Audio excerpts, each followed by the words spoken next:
Day we were sadly lost our fellow Kenyan. Nimshakimbia online mazee, hapana, imagine we're being discriminated.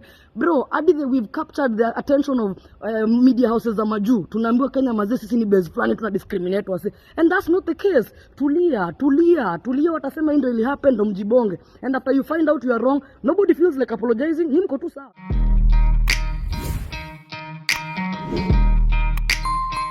Welcome to Ifak's number one stop to entertainment and trending news. Radio presenter Kalala had some words for the LGBTQ plus community.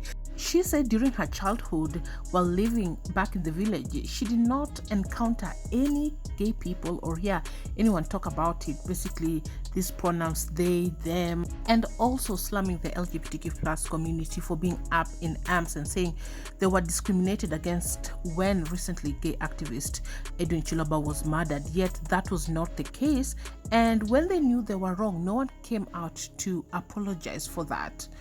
Well, LGBTQ plus activist Letoya Johnstone had something to say about that as well. We'll be getting to her in a minute. Let's get to Kalala first and what she had for the LGBTQ plus. Long live the clan. And now today I want to talk to members of LGBTQ. Jumina feel these are the reasons why when you try to push your agenda, wase kidogo resonate to it. Number one, let's talk about restrooms. There's no way you're telling me to allow my 5-year-old daughter to be in the same washroom with a 29-year-old man who feels like a woman. That's nonsense. There's no way you're telling me I can be locked up in a prison with a man in the name of he feels like a woman. You're nayo ni wrong, okay? Let's talk about being African. Me, when I grew up, I didn't hear anybody talk about them being they, them. Okay, I did not hear that at all. Maybe nilikuwa naishi Ocha, but mimi sikuisikia story. After Liluzivata may come through na kina Billie Eilish, ndo wase wanaanza kutokezea. So what does it look like? Slavery of the mind. Okay? You come through and you tell me ati Prudu unajua maze stigma tunapeanga wase LGBTQ nikae ukimwi. Wewe unajisikiza wewe. What are you saying to me, okay?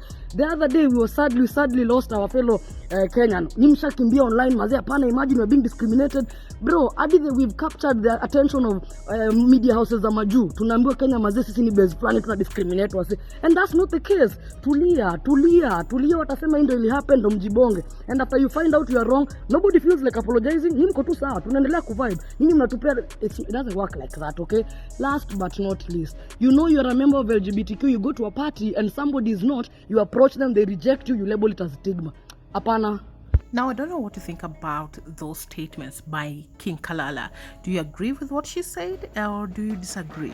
But somebody who does not agree, or rather is not happy with those statements, is LGBTQ plus activist Letoya Johnstone.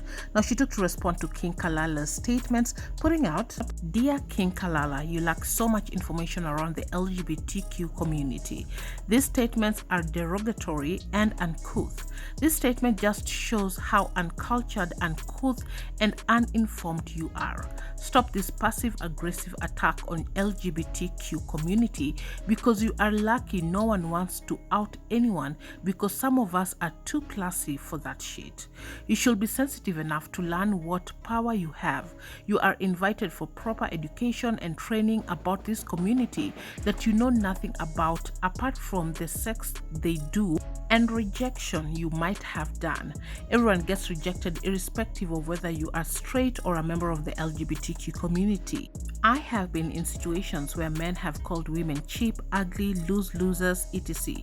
just because heterosexual men were rejected and vice versa. It is really interesting how this uncouth talking clout, nincompoop, unrealistic, lethargic, and somehow lackadaisical individual, peanut-sized individual can make such statements after the death of Edwin Chiloba.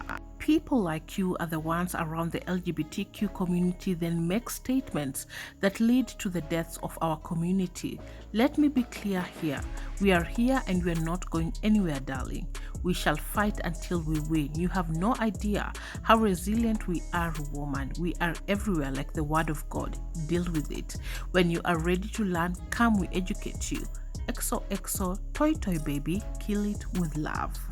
And so right there you have heard from Letoya Johnstone. I don't know what you think about her statements.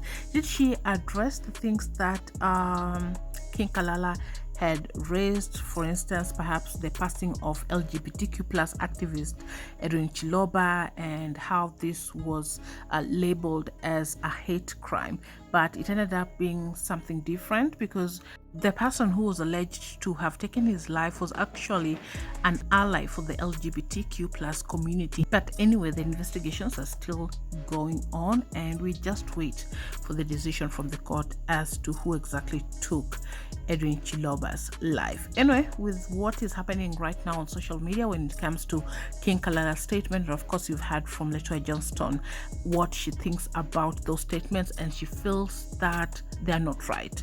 You can leave your thoughts on that on the comment section down below. Thank you so much for watching. You're up to date. Please subscribe if you haven't, and I will see you on the next one.